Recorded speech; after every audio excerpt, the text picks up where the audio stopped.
3 months after I walked into court and confessed to a crime I did not commit, I stood in a locked ward, raised my hand like a schoolboy, and accidentally explained every detail of how the crime really happened, so the judge, the prosecutor, and the microphones would catch every word. That is the day I watched 2 deputies cross the aisle and take my own son in handcuffs. Before we dive deeper, don't forget to subscribe and drop a comment letting us know where you're tuning in from. My name is Harold Benjamin Pike. I am 68 years old, a grandfather of 2, a retired lineman with calluses older than most of the lawyers I met this year. If you had asked me in January what I knew about the justice system, I would have said, pay your tickets, mind your temper, keep your truck inspected. In April, I learned it is more like a river than a road. If you are not careful, it will carry you places you had no intention of going. My son, Nathan, is 39. To his children he is a magic trick, appearing at soccer games with the best snacks, disappearing before the folding chairs are put away. To me he has always been an unfinished sentence. When he was little, he would fall asleep on my chest during Sunday football and drool a dark island onto my t-shirt. If you have ever felt a small, heavy head on your sternum, you know it turns a man into a permanent volunteer. I volunteered for everything. Bailouts. Car repairs. Co-signed loans. Babysitting at the last second. I offered and offered until the offering was expected, and the expectation turned into need, and need turned into resentment. The crime, do not worry, you will have every piece you require, and none you can use as a blueprint, happened on a warm Thursday night that smelled like cut grass and cheap beer. A man went down at the corner of Ridgeway and Parson. He did not die, thank God, but he lay there long enough for a neighbor's porch camera to capture a blur and a license plate frame with a ball team I have never followed. The driver did not stop. The victim's wife called for help. Sirens spun the air into blue ribbons. Somewhere on a different street, an engine ticked as it cooled. 2 hours later, my doorbell rang. Dad. Nate stood under my porch light, eyes glassy, fists thrust into the pockets of a jacket too thin for the hour. Behind him the night felt like it was holding its breath. Come in, I said, although something inside me whispered no. He walked past me like a soldier headed for the medic tent. In the kitchen he put both hands on my table and kept them there, like if he took one away he would float off the earth. Tell me what you need, I said. He told me. When you are a father and a grandfather, there are 2 clocks in your chest. One counts out reason. The other pounds out protection. That night, protection won. I put my hand on my son's shoulder and said, go home to your kids. I will take care of this. The words left my mouth before I had fully considered their edges. I did not ask him how fast he was going. I did not ask him about the beer I could smell on his breath. I did not ask him why the front of his car sat an inch lower than it had last week or why his hands, always fidgeting, were suddenly still. If I had asked every question, nothing would have changed. Not who knocked. Not the shape of my love. I called the non-emergency line and told them I needed to report an accident. I drove to the station with the deliberate slowness of an old man trying not to trip. In the bland conference room with carpet the color of oatmeal, they asked their questions, and I provided their answers. I said I had been distracted, that a deer darted and the brakes bit late, that I panicked and did not stop. There are sentences you can feel yourself stepping into like a pit. The detective nodded as if he had predicted every choice I made, and maybe he had. In my confession I became a type. I could have hired someone expensive. I could have insisted on every safeguard. Instead, I asked for a public defender because it felt honest. I told myself honesty would be recognized like a good tool in a box, useful, reliable, deserving of respect. Here is what honesty got me: a polite young man named Cassius, dressed in suits that fit everywhere except the shoulders, who met me for 20 minutes at a time and ended each conversation with, "The best thing we can do is show remorse." He was not wrong. He simply did not know there were other truths running under the floorboards.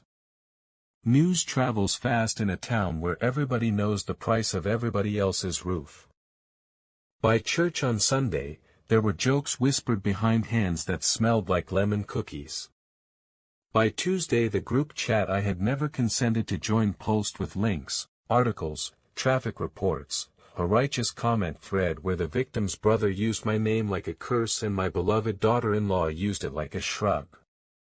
You could scroll a mile before anyone said, "Pray for him," and the post with that blessing had 2 likes, both mine. The trial. Forgive me, I am compressing a month of pre-trial into a paragraph because it felt like a month of the same day, was a week of people looking at me as if they had been right all along. In the gallery sat my family, my sister like a polished spoon, my daughter-in-law with her crisp ponytail and a smile so thin it could cut paper, my grandkids confused and fidgeting. On Wednesday, I heard my sisters whisper, "It would have been kinder if he had just stayed at home." On Thursday a man I used to supervise at the electric company shook his head and smiled at his wife, and I caught his lips forming the word finally. And then there was my son. Nate took the stand as a character witness. He wore a white shirt I bought him 2 years ago for a promotion he did not keep. He recognized me from across the courtroom with a look I had not seen since he was 12, and the neighbor accused him of throwing rocks, and innocent's bewilderment strapped over something harder. "I love my father," he began.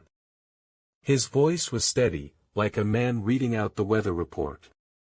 "But he has been forgetful. Not himself. He should not be driving after dark. He confuses names." He shook his head with a sadness so practiced it could have won a prize. "If acting is lying with the courage of your whole face, my son is brave. You heard what he said in the kitchen last week," my sister murmured to my daughter-in-law, just loud enough to graze my ear.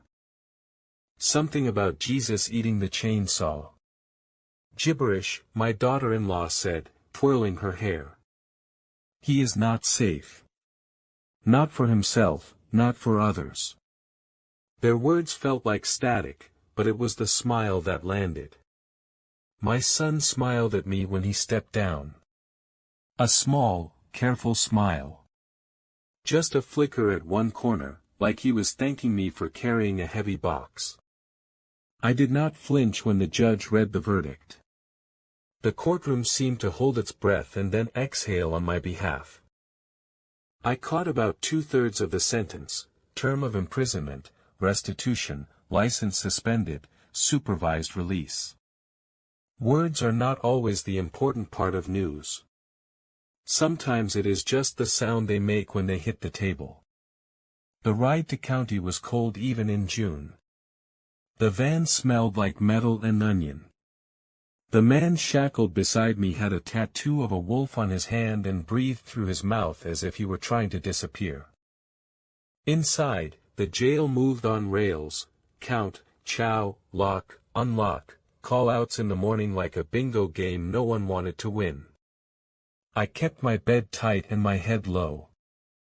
I made friends with a man named Dorsey who taught me 3 different ways to turn a comb into a back scratcher. I learned that a pudding cup can be currency and that time, like water, shapes everything it sits in. It was the world outside my walls that turned my sentence from consequence into insult. News seeped in through seams. A guard recognized me from church. The kitchen trustee from my union hall. The chaplain worked part-time at the hospital where my wife died. Everybody liked to update a man in a cage. "Your daughter-in-law says you always were like this," the guard said as he ladled beans. She posted a slideshow on the Facebook. A history of unstable behavior, she called it. The chaplain, kind and careful, cleared his throat when he visited my bunk. Your sister is collecting statements for a long-term guardianship petition. She says you should be kept where you cannot get into trouble. The trustee gave me a folded printout. Next door thread, he said, almost apologetic. The title was my name. The comments were sketches of a stranger with my face, drunk in the mornings, careless with his grandkids, raging at traffic cones. There was a screenshot of the GoFundMe my son had launched, for Dad's victim and legal fees, and a photo of my truck that had been sold to help with court costs, a thing I had not been consulted about. I am not proud of what simmered up in me in those weeks. If you have ever been told your whole self has been rewritten by people who never learned your favorite song, then you know the taste. You can call it bitterness if you are not the one swallowing it. I call it awareness. A man has two reputations, the one he builds and the one others use. My family had decided the latter would suit them fine. So I decided, for the first time in months, to think like the old Harold Pike, the one who could take a busted transformer apart and put it together so clean the lines sang. I sat down with the scrap paper you get when you ask nicely twice, and I made a map. What did I know? I knew what my son had told me.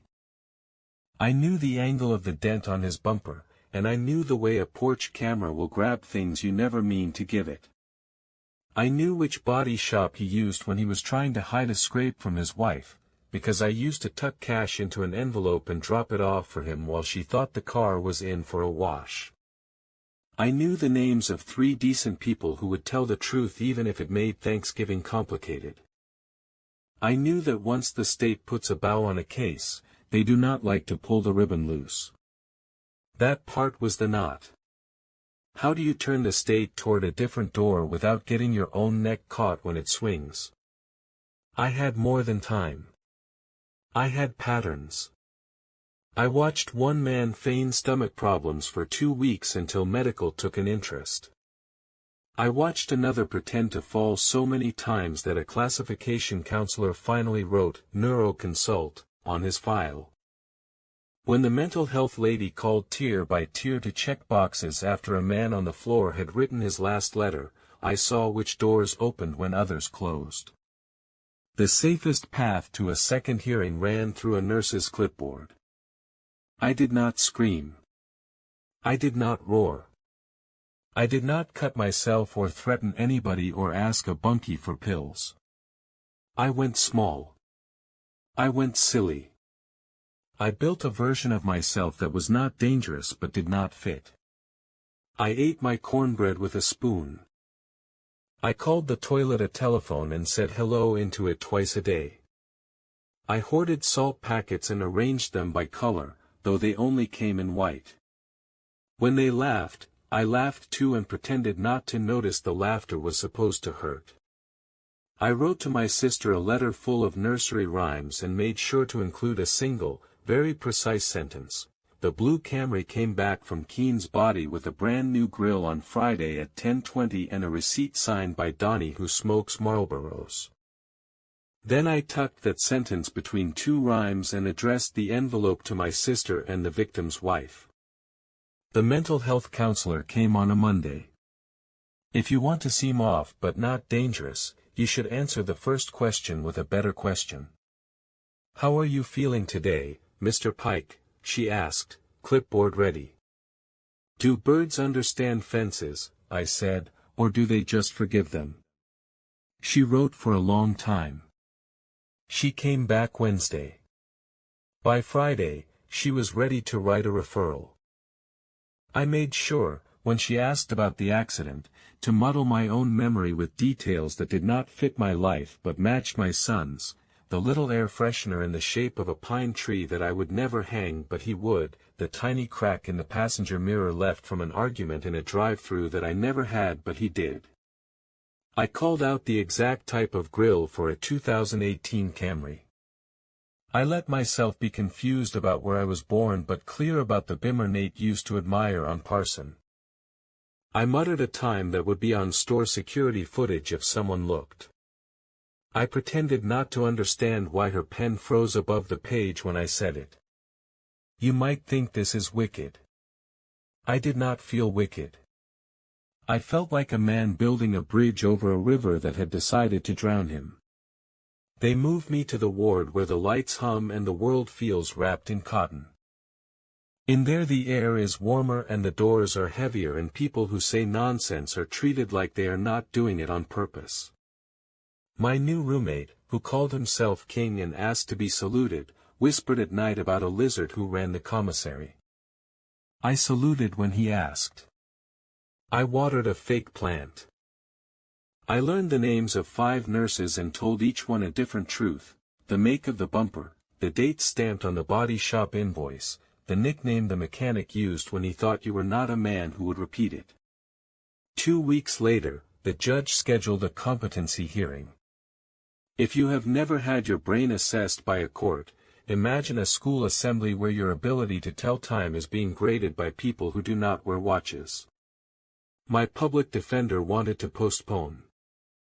This could add months, he said. Better to do our time clean and keep you safe. He was not unkind.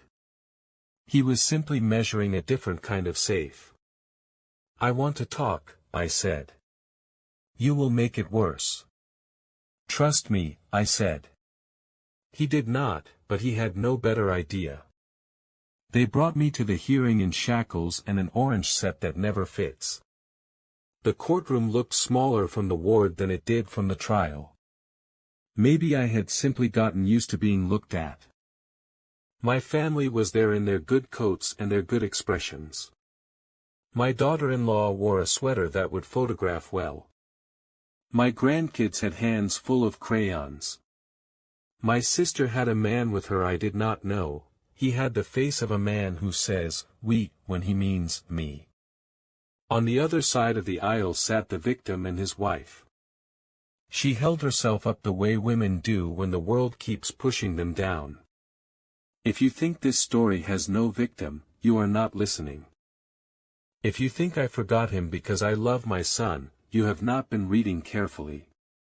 The judge asked her questions. The prosecutor asked their questions. The psychiatrist, a man with an accent like the first day of school, asked me what day it was and who the president is and if I knew where I stood. I am in between, I said, and let my hand hover at waist level. Like the place you step when you are not yet in the kitchen but you have already left the hall. The air there is cold. The room leaned forward. Can you tell us about the night of the incident, Mr. Pike? The prosecutor asked, voice gentle like he was asking me if I wanted pudding. Of course, I said. But first, do you know Donnie at Keene's body? He smokes Marlboros. He puts the butt out with his boot like he is mad at the ground. He stays late on Fridays, even when he says he will not. He will have the receipt for the 2018 Camry grill. It is the 3rd one he has ordered for my son. The new one does not quite match because the clear coat is different. You can only see it under bright gas station lights.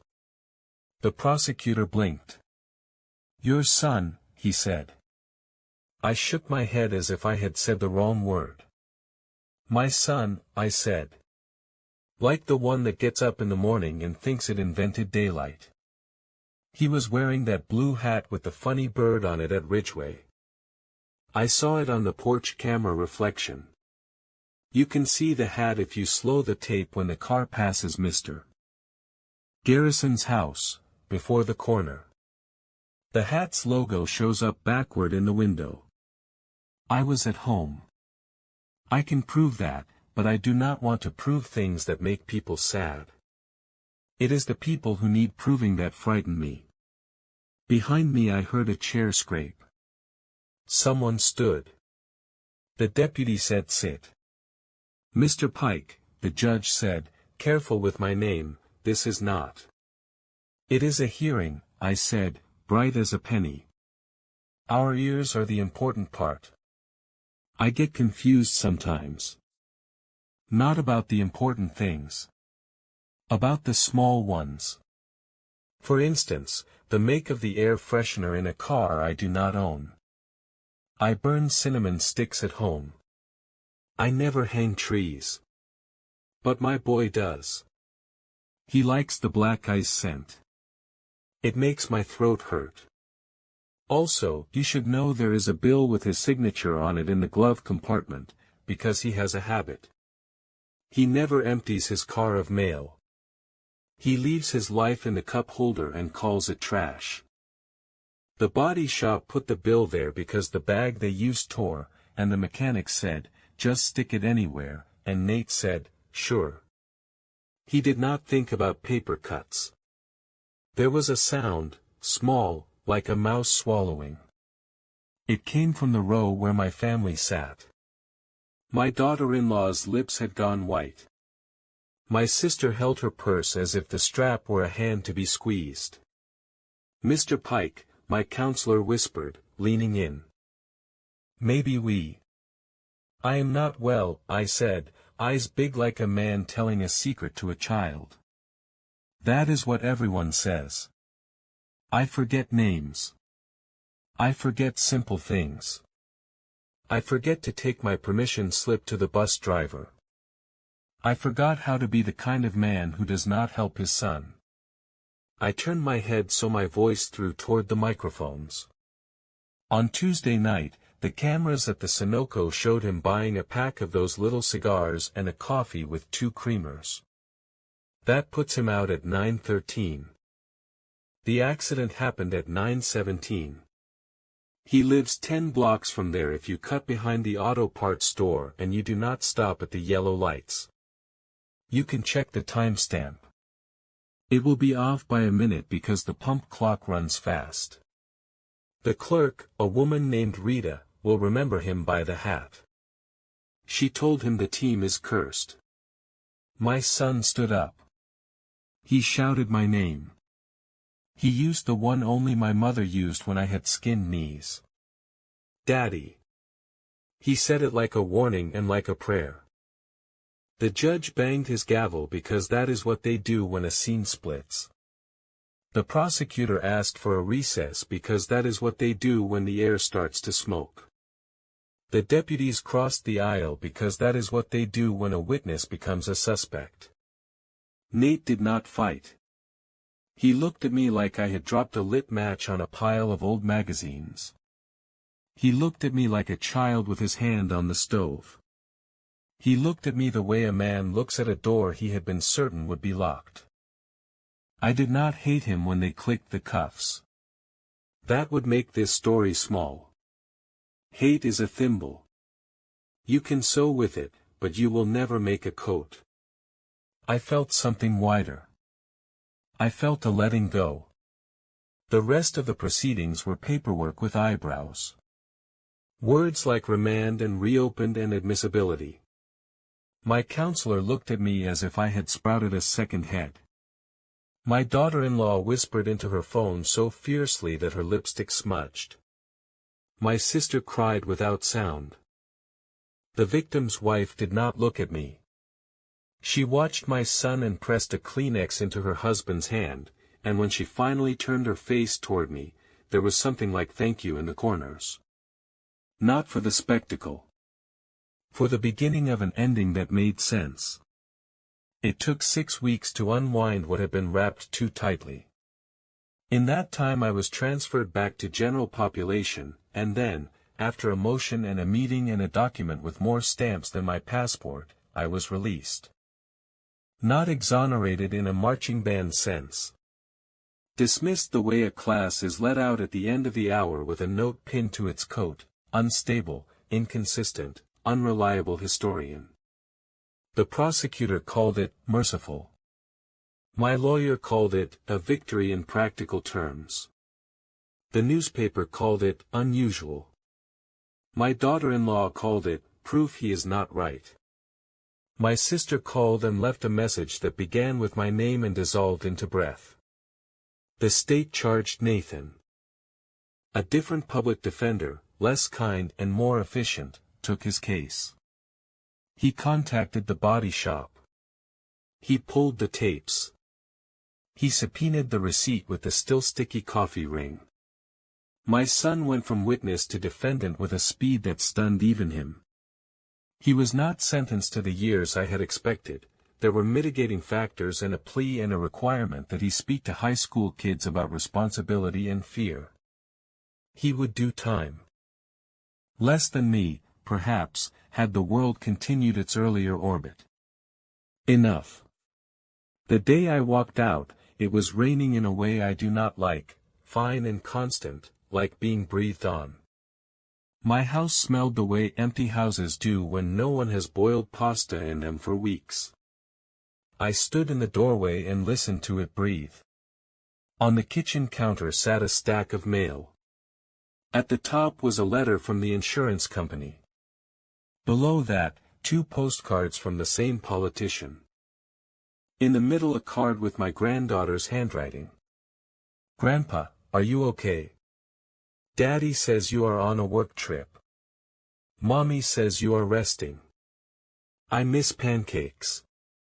I made pancakes. I included blueberries because she likes to pick them out and line them up and eat them after everything else. I lost it halfway through flipping the second one. There is nothing to say about that, and there is everything. I expected my phone to burn. It did not. Most people sent their opinions into the room where opinions go and let them swirl. A few brave ones called me a liar for lying to save my son. An equal number called me a liar for pretending to be more broken than I am. Both groups missed the same truth. I did everything I did to set the world straight, the way you bend a nail in a board so it holds better. It still holds. I waited for my granddaughter at the park because her mother will let her meet me for an hour if there are witnesses. She came running like the first days of summer after school lets out. She smelled like crayons and shampoo. She asked for pancakes, and I promised her Saturday. We sat on the bench by the duck pond, and she told me a story about a girl at school who takes other people's stickers and calls them hers. My granddaughter said the word stealing in a whisper like a spell. I asked her what they did about the sticker thief. We showed Ms. Donnelly where she put them in her desk, she said. She had like 100. Ms. Donnelly said she has to give them back. Did she? I asked. My granddaughter shrugged. Some of them. But not all of them. The ones she chewed on, Ms. Donnelly said those are gone. We watched the ducks. A mallard dipped his head and came up with mud on his bill, pleased as anything. My granddaughter leaned into my side. Her head is heavier now. It does not fit under my chin as neatly as it did 2 years ago. She is building her own clock. Grandpa, she said suddenly. Mommy says you are not well. Are you? I am well enough, I said. I remember your favorite color. I remember the song your mom used to sing to your dad when he broke his arm falling off the monkey bars. I remember how to make pancakes without burning the butter. I forget things too. I forget the parts of stories that are not mine. She considered this. She is a serious child when she is not trying to make me laugh. Can we go to the library? She asked. They have a turtle. We went. We watched the turtle blink. He did not move much. He looked content behind glass. I had the sudden urge to push my fist through that glass and set him on the carpet so he could feel the prick of commercial-grade fibers on his feet. He would not have liked it. He knows his tank. Freedom is complicated when you have water and heat and someone to drop pellets at the right time. The first week out, I walked around my house naming things. Chair, stove, nail, sink, spoon, lamp, light, key. I said the words out loud to get my mouth used to them again. I called the pharmacy and asked about the name on my chart. Adjustments, the pharmacist said kindly. We can adjust. My sister came by with a bag from the fancy grocery. She carried it like an apology. She did not cross my threshold. We stood on my porch like characters in a play that got cancelled. She asked me if I was angry. I told her I could not afford the indulgence. She laughed once, hard. It sounded like the first cold day of winter when the air stings. I thought we were doing the right thing, she said. We thought you were not well. I am not well, I said. I am not what you thought either. Those two can stand next to each other without touching. She nodded. She told me she was going to try therapy. I told her I was going to try gardening again. She said she would bring me seedlings, but no tomatoes, because we are cursed. She cried. I did not. That is not a strength. It is just the way my face is built. I am supposed to talk here about forgiveness and what a good man does when his son uses his love like cheap tape. Maybe you expect me to say I forgive everything because I am better than my choices. I am not. Forgiveness is not a one-day project. It is a stack of lumber you keep moving to a new corner of the yard. It is heavy. You do not owe anybody your back. I sat with the victim's wife at a diner off the highway one morning because she asked and because I am old-fashioned. If a woman asks you to look her in the eye about something that matters, you do not send a text. She ordered tea. I ordered black coffee and then added creamer because it was too much. We did not small talk. She told me about her husband's new way of moving, how there is a little hitch in his step you would not see if you did not love him. She told me about sleeping with the light on for a month. She thanked me. She did not forgive me. I told her she did not have to. We both cried, finally, and the waitress pretended not to notice. I paid, and she let me because sometimes letting is the only gift you can afford. When the state finally said out loud that I was not the man the paperwork said I was, they did not throw me a parade. They slid me a line in a database that now says dismissed. It is as close to a full stop as you get. I had a lawyer friend explain how the record will always show the first part, because that is how truth works. A story does not disappear because a better one replaces it. The first story casts a long shade. Nate calls from a facility where they make men wear green like spring. He says my name and then hangs quiet for a minute like he is listening for permission to speak. He tells me about the classes on choices and a counselor who uses the word accountability like a comma. He tells me he thinks about that night and about the look on my face when I said I would take care of it. He tells me he is sorry without using the word sorry. He asks about his children. Your daughter reads about turtles, I say.